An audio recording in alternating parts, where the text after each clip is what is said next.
إن الحمد لله نحمده ونستعينه ونستغفره ونؤمن به ونتوكل عليه ونعوذ بالله من شرور أنفسنا وسيئات أعمالنا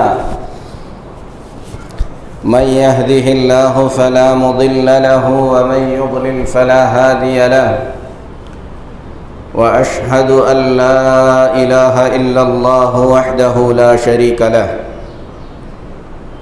وأشهد أن محمدًا عبده ورسوله أرسله بالحق بشيرًا ونذيرًا أما بعد فإن أحسن الحديث كتاب الله وخير الهدي هدي محمد صلى الله عليه وسلم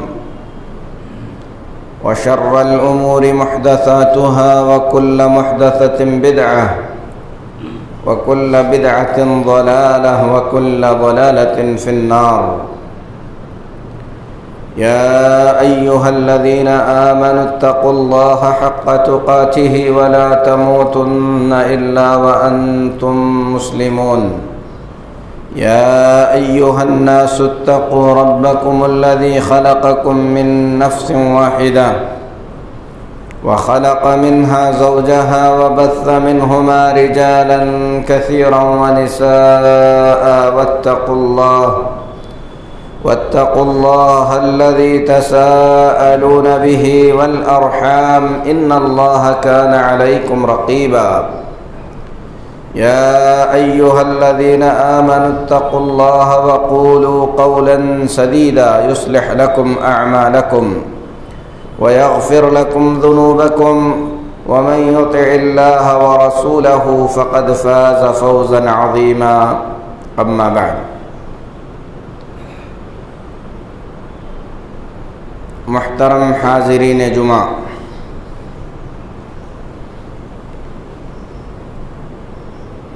اللہ کا ہم تمام پر یہ بہت بڑا احسان ہے کہ اللہ تبارک و تعالی نے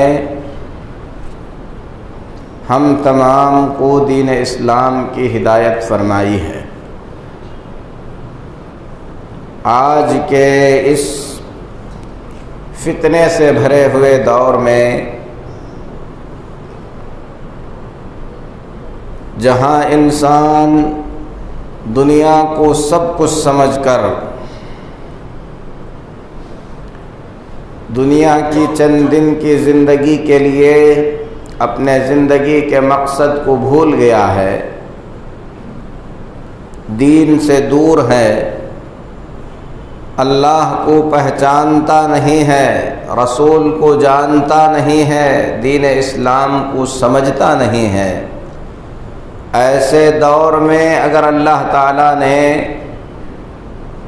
ہم کو دین پر چلنے والا بنایا ہے تو ہمیں اللہ کا شکر ادا کرنا چاہیے، کیونکہ ہمارا دین سے قریب ہونا یہ ہمارے خود سے نہیں ہے، نہ خود کی چالاکی سے ہے، نہ مال سے ہے، نہ ہمارے کسی خاندان سے تعلق رکھنے کی وجہ سے ہے، یہ ہے تو صرف اللہ کے فضل سے ہے، اللہ کی مہربانی سے ہے۔ اور اللہ کا جب فضل ہوتا ہے، اللہ کی جب مہربانی ہوتی ہے تو بندوں پر ضروری ہوتا ہے کہ وہ اللہ کا شکر ادا کریں۔ میں اللہ سے دعا کرتا ہوں کہ اللہ ہم سب کو شکر کی توفیق دے، ہماری طرف سے شکر کے ادا کرنے میں جو کوتاہی ہوتی ہے اللہ اسے بخش دے۔ لیکن ایک افسوس کی بات یہ ہے کہ ہم نے دین کو جاننے کے بعد، سمجھنے کے بعد، نبی کو پہچاننے کے بعد نبی پاک صلی اللہ علیہ وسلم کی تعلیمات کو ہم میں سے اکثر لوگوں نے بھلا دیا ہے۔ ہماری ذمہ داری ہے، ہم میں سے ہر شخص کی ذمہ داری ہے کہ اپنی اور اپنے گھر والوں کے آخرت کی ہم فکر کریں۔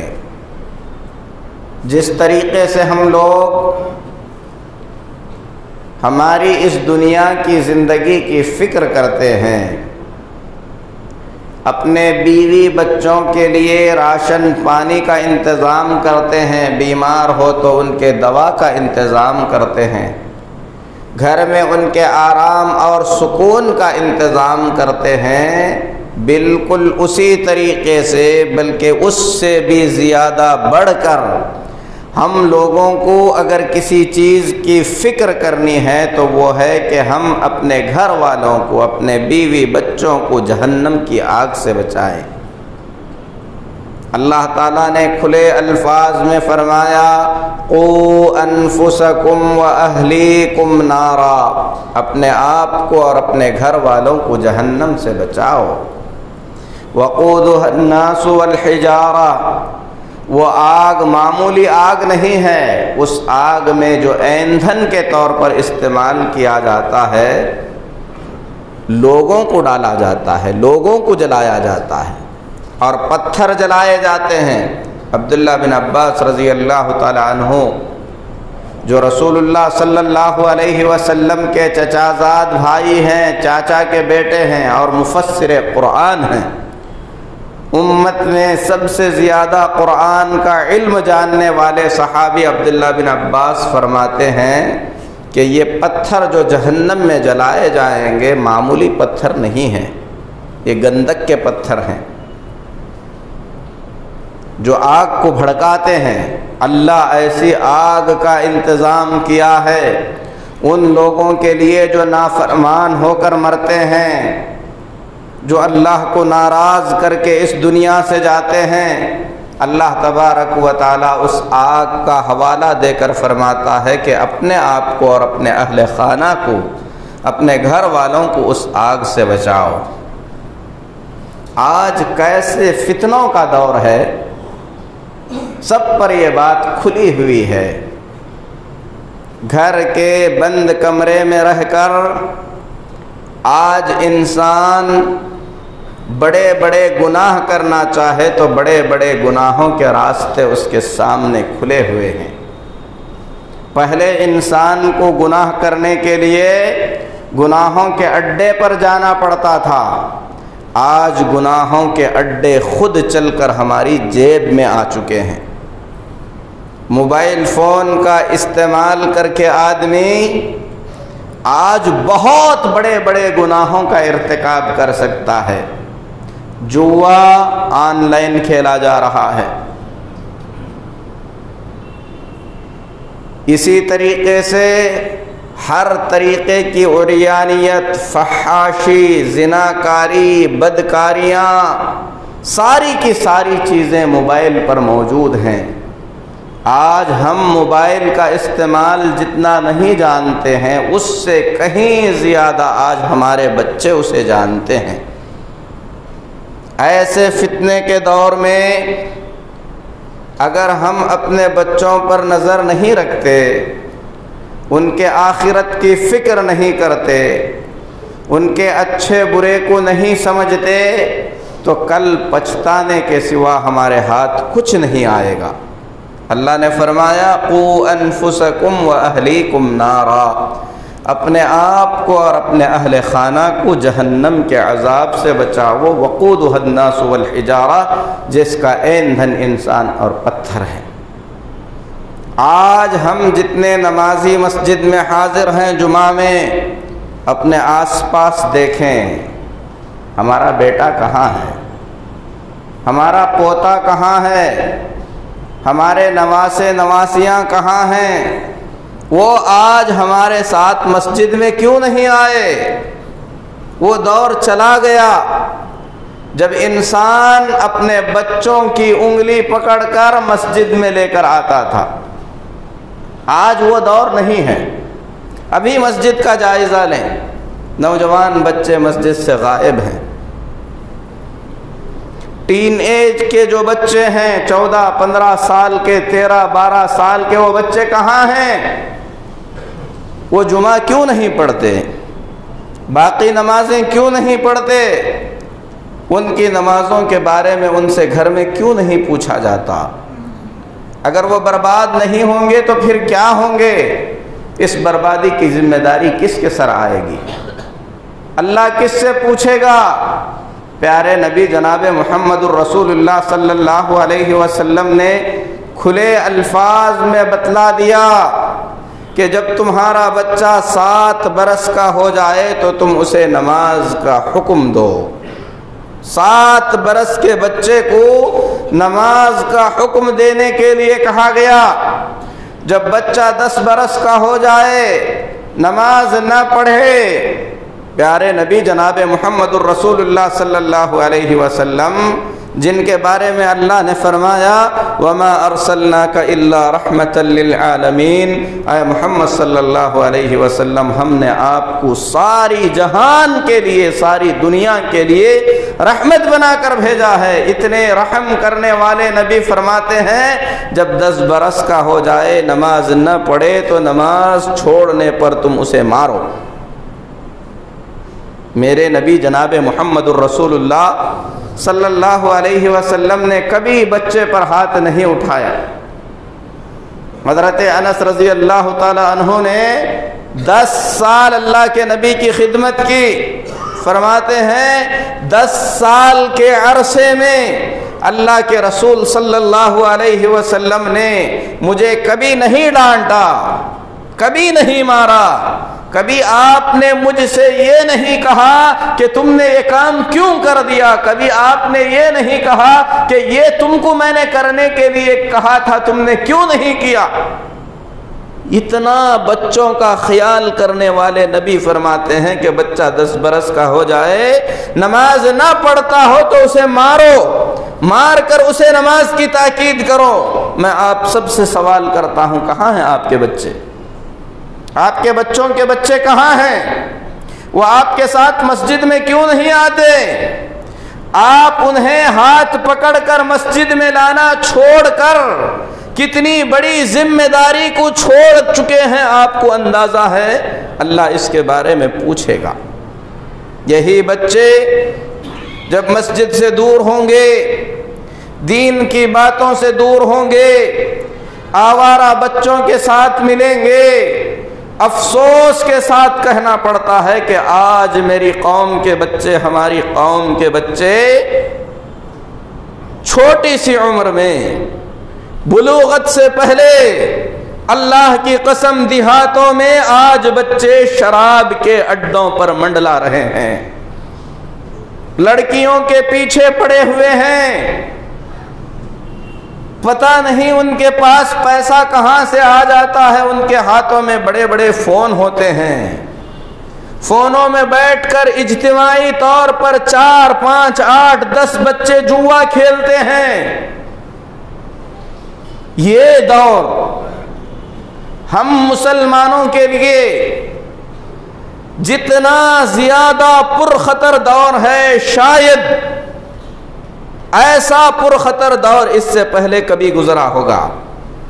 سب سے بڑے افسوس کی بات یہ ہے کہ آج امت مسلمہ کا کوئی اچھا لیڈر نہیں ہے، کوئی رہنما نہیں ہے جس کے پیچھے وہ چل سکیں، جسے وہ اپنا بڑا سمجھ کر، اس کی بات کو مان کر، اس کے مشوروں پر زندگی گزار سکیں۔ اسی لیے آج ہماری ہر طریقے کی زندگی بکھری ہوئی ہے، تتر بتر ہے، ٹوٹی ہوئی ہے۔ سیاسی طور پر ہمارا کوئی وجود نہیں، تعلیمی طور پر ہم سب سے زیادہ گرے ہوئے، اخلاقی اعتبار سے ہماری حالت اتنی بری ہے، اتنی بری ہے کہ اس کا بیان کرنا ناممکن ہے۔ اگر آپ نے کبھی کوئی گھر بنایا ہوگا، ہمارے اخلاق، ہمارے ذمہ دار، ہماری ذمہ داریاں، ہم کو ہماری ذمہ داریوں کا احساس کتنا ہے آپ کو پتہ چلے گا۔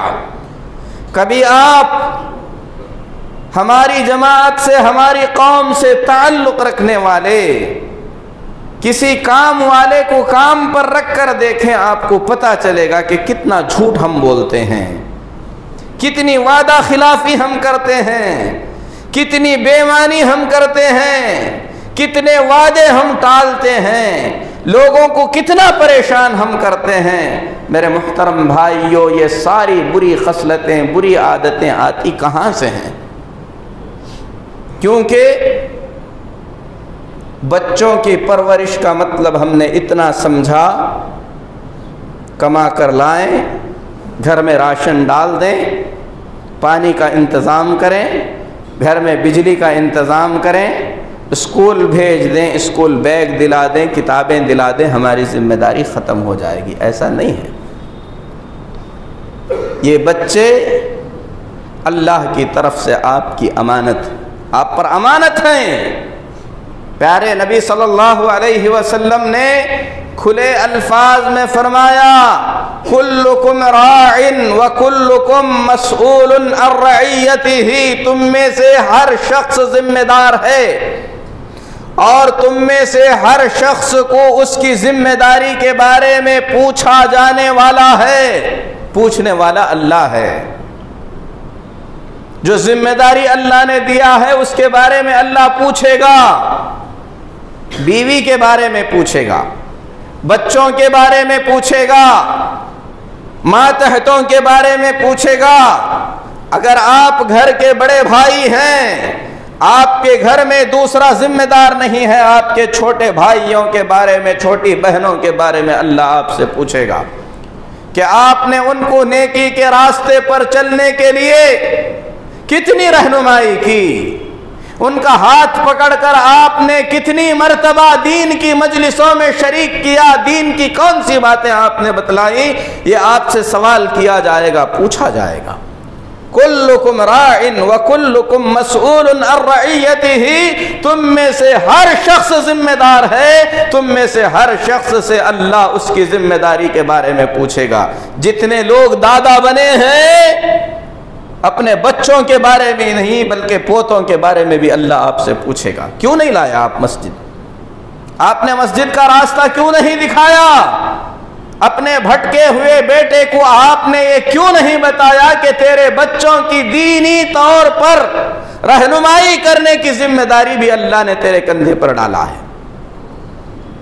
آج ہم میں سے ہر شخص، کسی سے بھی بات کرو دین کے مسئلے کو لے کر، ہر شخص کی زبان پر شکایت ہے، ہمارا سماج بگڑا ہوا ہے، ہمارا سماج بگڑا ہوا ہے، ہم جس ماحول میں رہتے ہیں ماحول صحیح نہیں ہے، لوگوں کے اندر انسانیت نہیں ہے، لوگوں کے اندر اخلاق نہیں ہے۔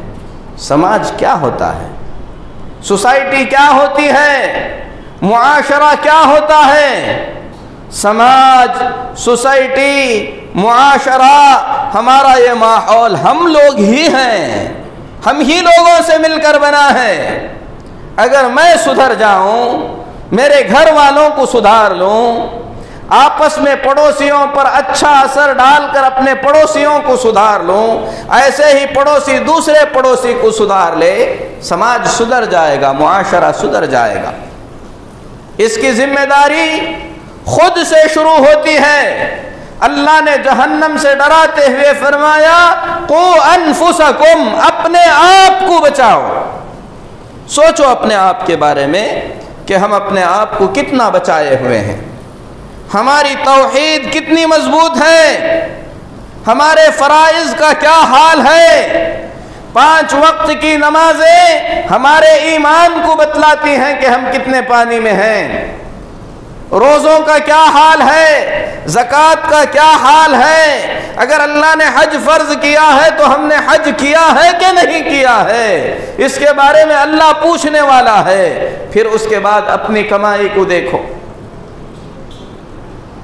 سماج سے ہم قریب رہ کر سماج کے حالات کو دیکھ چکے ہیں۔ اقتصادی طور پر کمائی کے اعتبار سے جب تک ہمارے حلق سے حلال لقمے نہیں اتریں گے، ہمارے بچوں کے منہ میں جب تک ہم حلال کا لقمہ نہیں ڈالیں گے، ایسی ہزاروں تقریریں، ایسے ہزاروں خطبے، ہزاروں کتابیں آپ کو بدل نہیں سکتی۔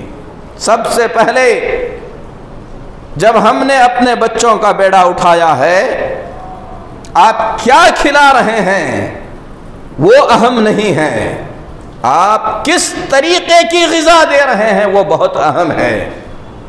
حلال کی روٹی کے سوکھے ٹکڑے کھلائیے، حرام کی بریانی کے پیچھے مت دوڑیے۔ اور حلال حرام کا مطلب صرف اتنا نہیں ہے کہ آدمی خون پسینے کی کمائی کو ہی حلال کی کمائی سمجھے۔ خون پسینے کی بھی بہت سی ایسی کمائیاں ہیں جن کمائیوں میں اگر ہم اللہ سے نہیں ڈرتے تو وہ کمائی اللہ کی قسم حرام کی کمائی ہو جاتی ہے۔ میرے محترم بھائیوں، حالات جب ہمارے کچھ سخت ہو جاتے ہیں، ہم قرض کرتے ہیں۔ شاید ہی کوئی ایسا اللہ کا بندہ ہوگا جو قرض کی آفت سے محفوظ ہو۔ اللہ سے دعا ہے اللہ ہر قرض دار کا قرض ادا کرنے کی سبیل پیدا کرے۔ اللہ تبارک و تعالی ہمیں قرضوں سے پاک زندگی عطا فرمائے۔ میرے محترم بھائیوں، قرض لینے اور دینے کے اصول ہوتے ہیں۔ آج اگر کسی کو قرض دینا پڑے، اگر ہمارے پاس قرض دینے کی طاقت بھی ہے تو ہم نے سماج اور معاشرے کو اتنا گندا کر کے رکھا ہے کہ قرض دینے سے پہلے آدمی 1000 مرتبہ سوچتا ہے کہ یہ جو رقم میں قرض کے طور پر دے رہا ہوں اسے دوبارہ لے سکوں گا کہ نہیں لے سکوں گا۔ قرض دینے کے بعد قرض لینے اور دینے والے کے تعلقات پورے طور پر خراب ہو جاتے ہیں۔ لڑائیاں جھگڑوں کی نوبت آتی ہے، کورٹ کچہری کے مسئلے ہو جاتے ہیں، کھلے الفاظ میں آدمی جھوٹ بول کر بچنے کی کوشش کرتا ہے، اور قرض لینے والا قرض لینے کے بعد شیر بن جاتا ہے۔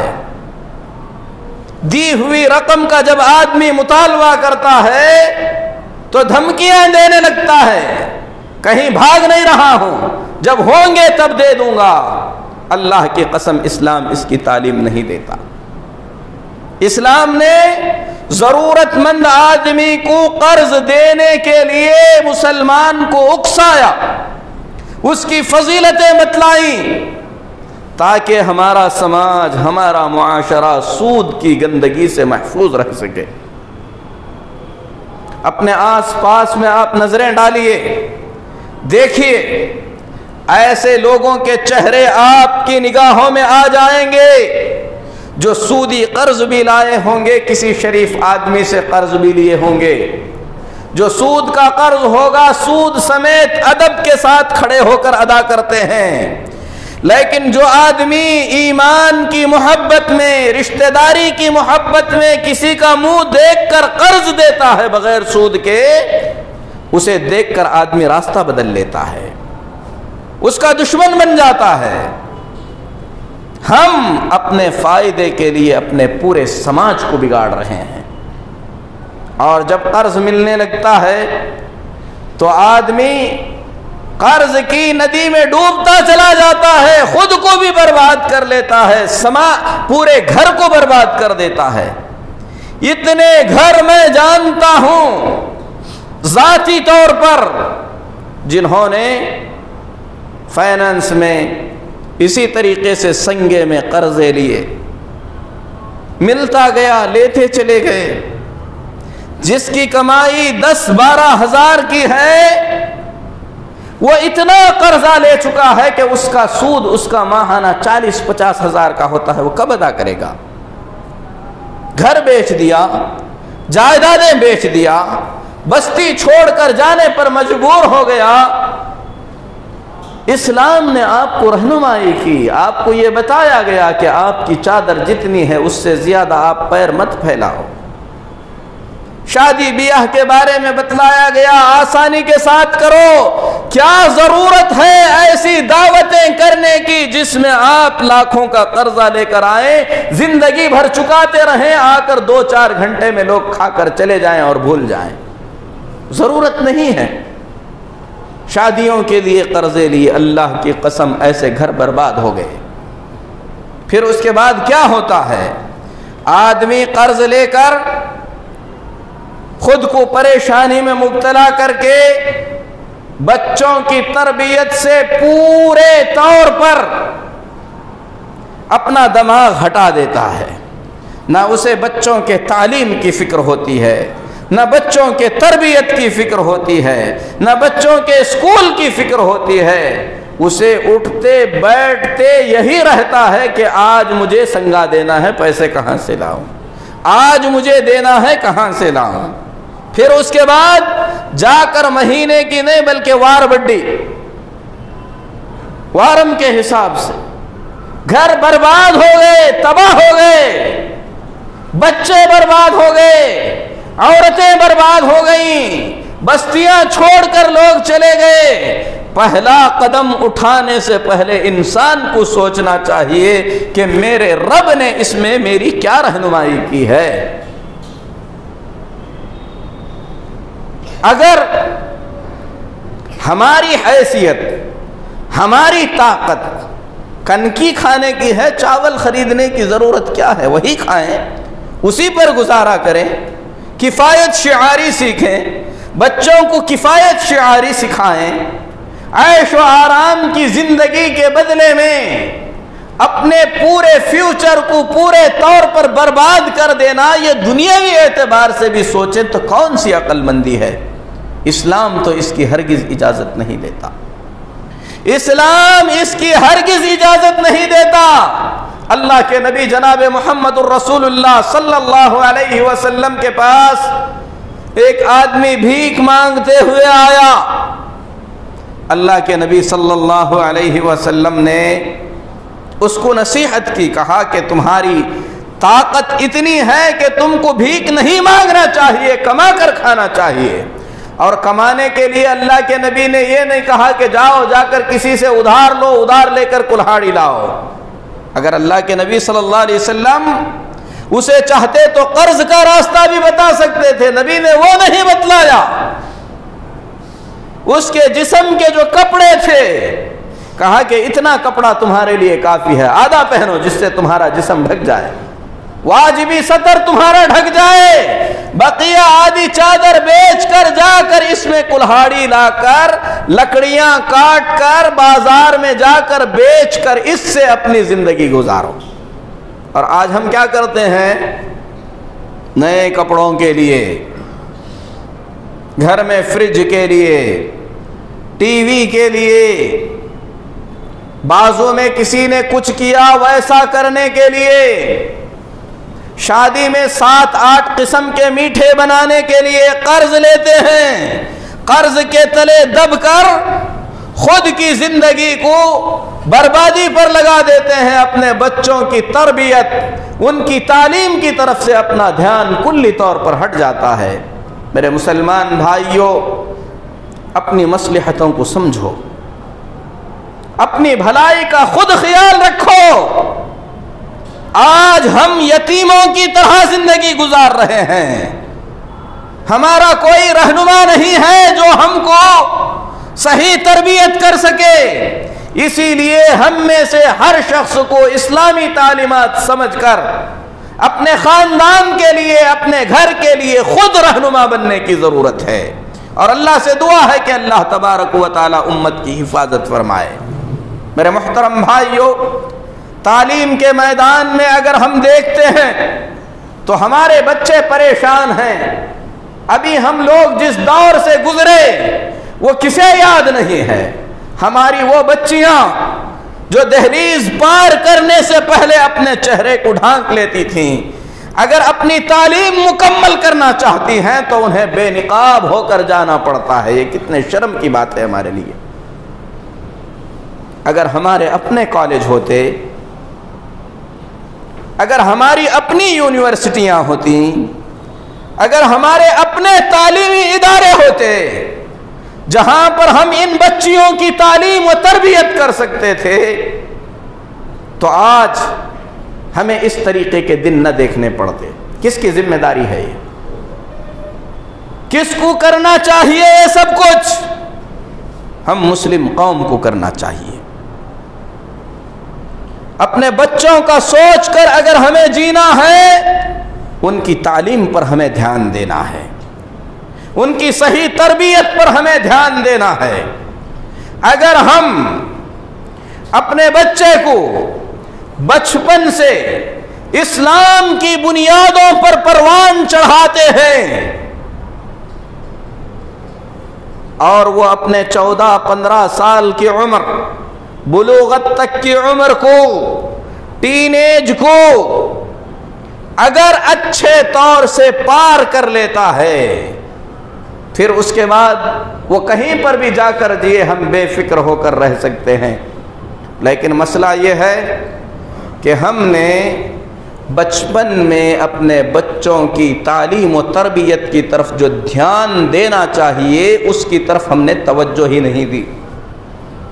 میں نے خطبے کے آغاز میں بھی کہا تھا، اب بھی کہتا ہوں، کہاں ہیں ہمارے بچے؟ جمعہ کے خطبے میں ہمارے بچے نہیں ہیں، ہمارے نوجوان نہیں ہیں۔ کیسے تربیت ہوگی ان کی؟ توجہ دینے کی ضرورت ہے، اور توجہ دینے کا مطلب ہے بچوں کو صحیح عقیدہ سکھایا جائے۔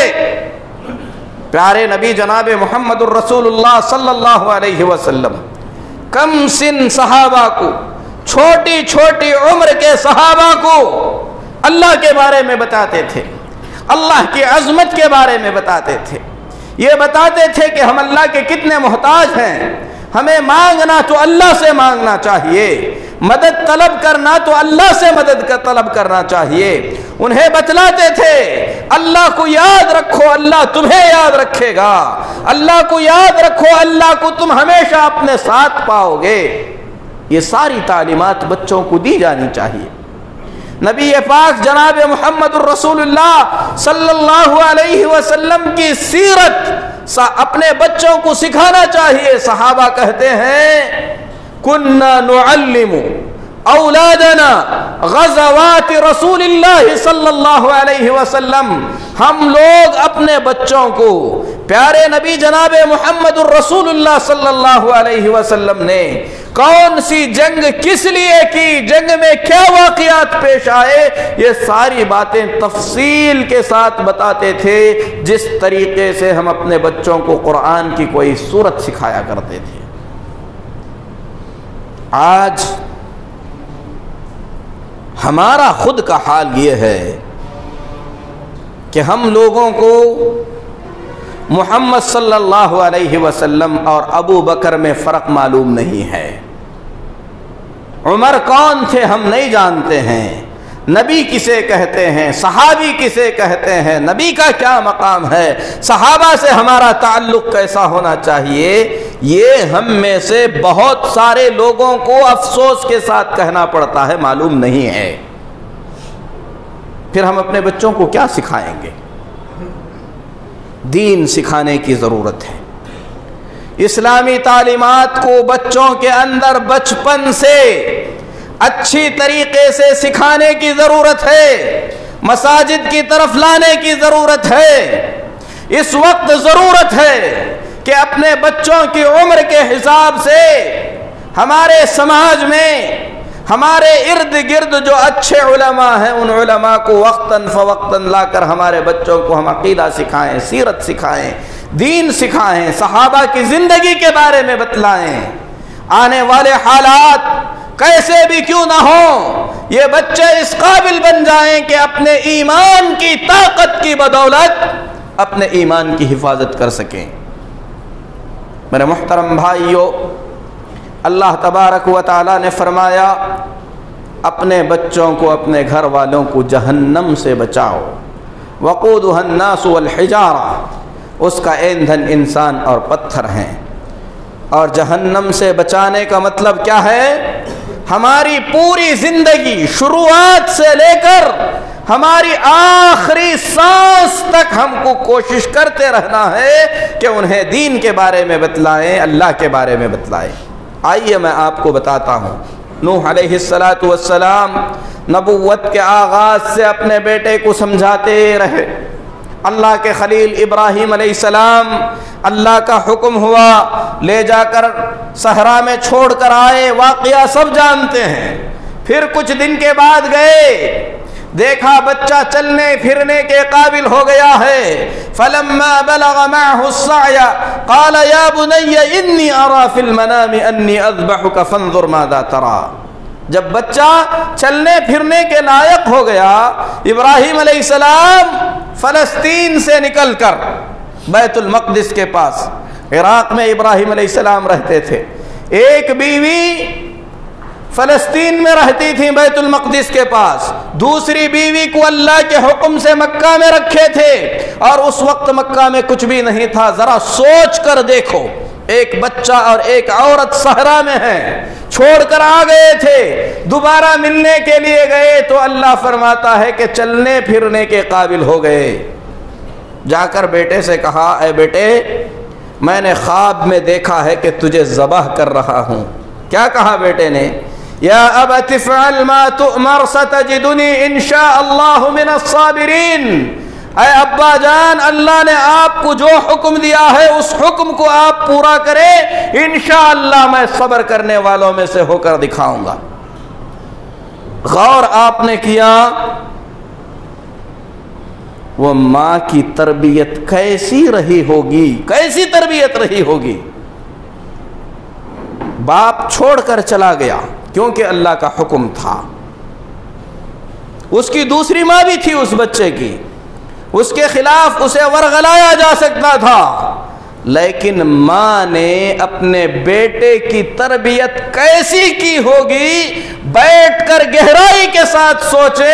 کئی دنوں کے بعد باپ آ کر کہتا ہے کہ بیٹے میں نے یہ دیکھا ہے کہ تجھے ذبح کر رہا ہوں، اللہ کا یہ حکم ہے، مجھے کیا کرنا چاہیے؟ تو بیٹا کہتا ہے اے ابا جان، جو حکم اللہ نے دیا وہ آپ پورا کیجئے، میں صبر کر کے دکھاؤں گا. اس کو تربیت کہتے ہیں. مفسرین لکھتے ہیں یہاں پر ہمیں تعجب ہوتا ہے، تعجب اسماعیل پر کیا جائے یا اسماعیل کی ماں پر کیا جائے سمجھ میں نہیں آتا. تربیت، اور ایسی تربیت کے پیچھے راز ہے. کیا راز ہے؟ جب اللہ کے خلیل ابراہیم علیہ السلام اسماعیل اور ہاجر کو چھوڑ کر جا رہے تھے، چھوٹے سے بچے اور ماں کو، کہاں چھوڑ کر جا رہے تھے؟ ایسی جگہ پر جہاں پر گھاس بھی نہیں ہے، پانی بھی نہیں ہے. بواد غیر ذی زرع کہا اللہ نے، ایسی وادی جہاں پر کچھ اگتا نہیں ہے، پانی ہی نہیں ہے، صحرا ہے، جھاڑ بھی نہیں ہے کہ چھاؤں میں بیٹھ سکیں، پانی بھی نہیں ہے کہ پی کر پیاس بجھا سکیں، گھر بھی نہیں ہے کہ چھاؤں لے سکیں. ایسی جگہ پر چھوڑ کر جب چلے گئے، پیارے نبی صلی اللہ علیہ وسلم فرماتے ہیں تھوڑی دور پہنچ کر اللہ کے خلیل ابراہیم علیہ السلام نے اللہ کی طرف متوجہ ہو کر کہا، ربنا انی اسکنت من ذریتی بواد غیر ذی زرع عند بیتک المکرم ربنا لیقیموا الصلاۃ. اے اللہ، میں نے میری نسل کو بسایا کسے تھا؟ ابراہیم علیہ السلام نے ایک بیٹے کو اور اس کی ماں کو، لیکن اللہ پر امید اتنی زیادہ تھی ابراہیم کو، کہتے ہیں کہ اے اللہ میں نے میری نسل بچائی ہے، یہاں پر نسل بسائی ہے، امید ہے اللہ سے کہ یہ نسل چلے گی. اتنا یقین ہونا چاہیے اللہ پر. سب سے پہلی بات ابراہیم علیہ السلام نے اللہ پر یقین کیا، کہا اسکنت من ذریتی، میں نے میری ذریت بسائی ہے، میری نسل بسائی ہے. یہاں پر یہ ایک بچہ چھوڑ کر نہیں جا رہا ہوں، یہاں پر یہ قوم ہونے والی ہے. ایسی وادی میں چھوڑ کر جا رہا ہوں جہاں پر گھاس اور پانی تک نہیں ہے. اور ابراہیم علیہ السلام نے ان کی ضرورت کے حساب سے اللہ سے پہلے پانی نہیں مانگا، اللہ سے پہلے کھانا نہیں مانگا، اللہ تعالیٰ سے پہلے سایہ نہیں مانگا. یہ نہیں کہا کہ اے اللہ ان کے پاس کچھ بھی نہیں ہے تو ان کی حفاظت کر لے، ان کی دیکھ بھال کر لے. کیا کہا؟ ربنا لیقیموا الصلاۃ. پہلی دعا کی، کہا اے اللہ تو ان کو نماز کا پابند بنا دے. کیا کہا؟ اے اللہ تو انہیں نماز کا پابند بنا دے. یہ فکر تھی ابراہیم علیہ السلام کی. کھانا نہیں ہے، پانی نہیں ہے، سایہ نہیں ہے، کوئی انسان وہاں پر نہیں ہے، زندگی گزارنے جیسی وہاں پر کوئی سمبھاونائیں نہیں ہیں، گنجائشیں نہیں ہیں، لیکن اللہ سے ابراہیم علیہ السلام نے وہ کچھ بھی نہیں مانگا. پہلی دعا کی کہا ربنا لیقیموا الصلاۃ، اے اللہ تو انہیں نماز کا پابند بنا دے. یہ فکر چاہیے، یہ تڑپ چاہیے ماں باپ میں، بچوں کے ذمہ داروں میں، بچوں کے آخرت کو لے کر یہ جذبہ چاہیے جو ابراہیم کا تھا. ربنا لیقیموا الصلاۃ، اے اللہ یہ نماز کے پابند بن جائیں. وَاجْعَلْ أَفْئِدَةً مِّنَ النَّاسِ تَهْوِي إِلَيْهِمْ. اب یہ اکیلے ہیں. دوسری دعا ابراہیم نے کی، اے اللہ لوگوں کے دلوں کو ایسا بنا دے کہ لوگ ان کی طرف کھینچتے چلے آ جائیں. اللہ نے دعا قبول کی. یمن کی طرف سے ایک قافلہ آ رہا تھا. انہوں نے دیکھا آسمان میں ایک پرندہ چکر لگا رہا ہے، گھوم رہا ہے. تو قافلے والوں نے کہا یہ پرندہ جیسی حرکت کر رہا ہے لگتا ہے یہاں پر پانی کا انتظام ہو چکا ہے. پہلے تو یہاں پانی نہیں تھا، جا کر دیکھنا چاہیے. آ کر دیکھا تو زمزم کا کنواں تھا. اسماعیل کی ماں سے انہوں نے درخواست کی، کہا اگر آپ اجازت دیں تو ہم یہاں پر آپ کے ساتھ رہنا چاہتے ہیں. اسماعیل کی ماں نے اجازت دے دی. لوگ بس گئے. اسماعیل بھی بڑے ہو گئے. پھر دوبارہ ابراہیم علیہ السلام آئے. بیٹے کے ساتھ مل کر ابراہیم علیہ السلام نے گھر بنایا. اپنے گھر کی فکر نہیں کی، اللہ کا گھر بنایا. اور اس گھر کو اللہ نے آج تک محفوظ رکھا. اس پانی کو اللہ نے آج تک محفوظ رکھا. اسے اخلاص کہتے ہیں، اسے جذبات کہتے ہیں. انہی جذبات کی ضرورت ہے. ابراہیم علیہ السلام جیسے تھے ان کی اولاد بھی ویسی تھی، اولاد کی اولاد بھی ویسی ہی تھی. ابراہیم علیہ السلام کے دوسرے بیٹے اسحاق تھے. اسحاق کے بیٹے یعقوب ہوئے. یعقوب علیہ السلام کی جب موت کا وقت قریب آیا، یعقوب علیہ السلام ابراہیم علیہ السلام کے پوترے ہیں، دوسرے بیٹے سے، دوسری بیوی سے. اللہ قرآن میں فرماتا ہے ام کنتم شہداء اذ حضر یعقوب الموت اذ قال لبنیہ ما تعبدون من بعدی. تم کو معلوم ہے جب یعقوب کی موت کا وقت قریب آیا تو یعقوب نے اپنے بیٹوں سے کیا کہا؟ یہی یعقوب جن کی پوری زندگی روتے ہوئے گزر گئی. بچوں نے سب سے پیارے بیٹے کو لے جا کر کنویں میں ڈال دیا. اللہ قرآن میں فرماتا ہے یعقوب علیہ السلام کو یقین بھی تھا کہ میرا بیٹا مرا ہوا نہیں ہے، بھیڑیا نہیں کھایا ہے، لیکن بچوں سے بولتے تو بچے ڈانٹ دیتے تھے. آپ بوڑھے ہو گئے ہیں، ہمیشہ آپ بچے کی یاد میں ہی رہیں گے، ایسے ہی ہوتے ہوتے آپ دنیا سے چلے جائیں گے. سب کچھ برداشت کیا یعقوب علیہ السلام نے. یہی بچے بعد میں توبہ کیے، یوسف علیہ السلام کے پاس پہنچ کر نیک بن گئے. یعقوب علیہ السلام کی موت کا وقت قریب آیا. بچوں کی فکر اسے کہتے ہیں. اللہ فرماتا ہے ام کنتم شہداء اذ حضر یعقوب الموت. کیا تم اس وقت تھے جب یعقوب کی موت کا وقت قریب آیا؟ اذ قال لبنیہ ما تعبدون من بعدی. جب یعقوب نے اپنے بیٹوں سے پوچھا کہ بچوں بتاؤ میرے مرنے کے بعد تم کس کی عبادت کرو گے؟ موت کے وقت، اب دنیا سے جانا ہے، آخری وصیت ما تعبدون من بعدی. اسے کہتے ہیں آخرت کی فکر. اسے کہتے ہیں اپنے آپ کو اور اپنے بچوں کو جہنم سے بچانے کی سوچ. یہ سوچ بچے کے پیدا ہونے سے پہلے شروع ہو کر ہماری سانس ٹوٹنے تک ہمارے ساتھ ہونا چاہیے. جب نرمی سے بولنا پڑے نرمی سے بولنا چاہیے، جب پیار سے سمجھانا پڑے پیار سے سمجھانا چاہیے، جب سختی استعمال کرنے کی ضرورت پڑے تو سختی کرنا چاہیے، جب وصیت کرنے کی ضرورت پڑے تو وصیت کرنا چاہیے.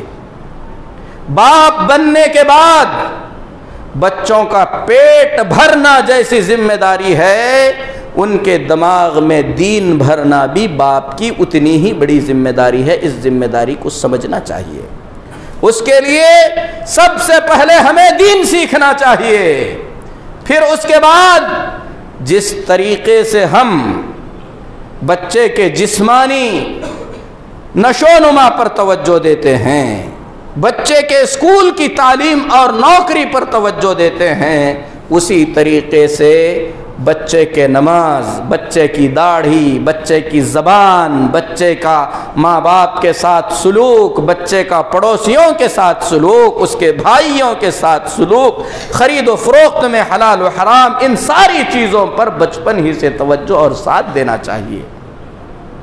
انبیاء کی اس زندگی میں ہمیں اسوہ اور نمونہ ڈھونڈنا چاہیے. فاطمۃ الزہرا رضی اللہ تعالی عنہا نبی کی سب سے پیاری بیٹی، اتنی پیاری کہ اللہ کے نبی جناب محمد الرسول اللہ صلی اللہ علیہ وسلم جب مرض الموت میں تھے، جس بیماری میں آپ صلی اللہ علیہ وسلم اس دنیا سے رخصت ہو گئے، آپ سے اٹھا نہیں جاتا تھا. فاطمہ آئیں، اللہ کے نبی صلی اللہ علیہ وسلم اٹھ کر آگے چل پڑے، بیٹی کے پیشانی پر بوسہ دیا، اپنی جگہ پر بٹھانے کی کوشش کی. اسے کہتے ہیں باپ بیٹی کا پیار. لیکن تعلیمات کتنی اونچی.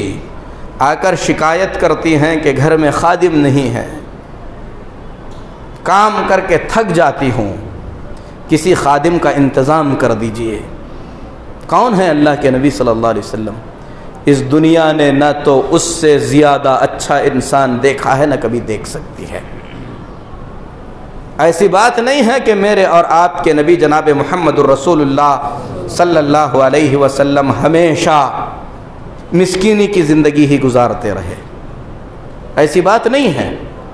بہت سارا وقت ہمارے نبی صلی اللہ علیہ وسلم کا یقیناً ایسا گزرا ہے کہ پیٹ بھر کھانا کھانے کے لیے نہیں رہتا تھا گھر میں.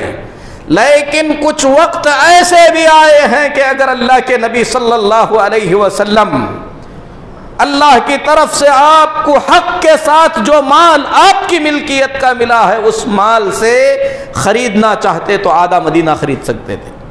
اتنا مال بھی آیا اللہ کے نبی صلی اللہ علیہ وسلم کے پاس. اللہ نے دیا. بڑے بڑے غزوات میں کئی کلو سونا چاندی، ہزاروں بکریاں، ہزاروں اونٹ، ہزاروں غلام اللہ کے نبی صلی اللہ علیہ وسلم کی ملکیت بن سکتے تھے. اگر آپ لیتے تو وہ آپ کے لیے حلال کا ہو سکتا تھا، لیکن آپ نے لے کر اسے لوگوں میں تقسیم کر دیا. فاطمہ آئیں تو اللہ کے نبی صلی اللہ علیہ وسلم کے پاس نہیں تھا دینے کے لیے. اللہ کے نبی صلی اللہ علیہ وسلم نے تعلیم دی. کہا کہ تھکان ہوتی ہے تو بیٹی سن لے، یہ تسبیح پڑھ لے، اللہ تیری تھکان دور کر دے گا. تربیت کی ضرورت ہے. اللہ سے دعا ہے کہ اللہ ہمارے اولاد کی حفاظت فرمائے، ان کے ایمان کی حفاظت فرمائے. اللہ ان کی ذمہ داریوں کو سمجھنے کی ہمیں توفیق عطا فرمائے، صحیح تربیت کرنے کی اللہ توفیق دے. اللہ ہم سب کو نیک بنائے. ہمارے بچوں کے ایمان کی اللہ حفاظت فرمائے، ہمارے بچیوں کے تعلیم کی اللہ حفاظت فرمائے، ان کی آبروؤں کی اللہ حفاظت فرمائے، ان کے پردے کی اللہ حفاظت فرمائے. اقول قولی ھذا واستغفر اللہ لی ولکم ولسائر المسلمین فاستغفروہ انہ ھو الغفور الرحیم.